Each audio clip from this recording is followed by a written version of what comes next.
సారా తయారీ కేంద్రాలు ఒకసారి పనుల విందుగా చూడముచ్చటగా చూడమని చెప్పేసి మీడియా మిత్రుల ద్వారా రాష్ట్ర ప్రజానీకానికి విజ్ఞప్తి చేస్తా ఉన్నా. జోగి రమేష్ గారి ఆధ్వర్యంలోనే నేను ఇంతకుముందు గవర్నమెంట్ లో ఉన్నప్పుడు కూడా తెచ్చుకొని చేశాను సార్, బయట నుంచి తెచ్చుకొని.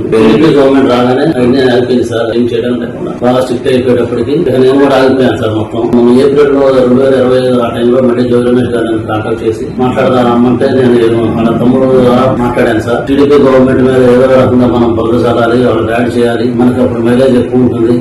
ఇంతకుముందు చేసేవాళ్ళు కదా, చేశారు కదా, వాళ్ళందరినీ మళ్ళీ పిలిచి జైల్లో పెట్టాను సార్. నేను ఎప్పుడో మొత్తం అనుకున్నా సార్. తర్వాత నేను మా క్లాస్మేట్ జయశంకర్ రెడ్డి తమ్ముడు అని తెలిసేటప్పటికి తమ్ముడు చిత్తూరు జిల్లా వచ్చింది కాబట్టి ముందు అక్కడ ప్లాన్ చేద్దాం, చంద్రబాబు గారిని బ్యాన్ చేయడానికి అక్కడే ఎప్పుడు చేద్దాము, ఇలా అంతా రెడీ చేసి పెట్టండి, రెడీ చేసి ఎప్పుడైతే పెడతారో అప్పుడు మీరెవరో లేని సమయం చూసి దాని గవర్నమెంట్ మీద బుద్ధి నీకు ఏం కాదు, నీకు ఇబ్బంది అని చూసుకుంటాము. మీ ఫ్రెండ్ అక్కడ ఎట్టో ఆఫ్రికాలో డిస్టరీస్ ఉన్నాయి కదా, అక్కడికి వెళ్ళిపో, నీకు దానికి కావాల్సిన అమౌంట్ 3 కోట్లు మేము సర్దుతాము.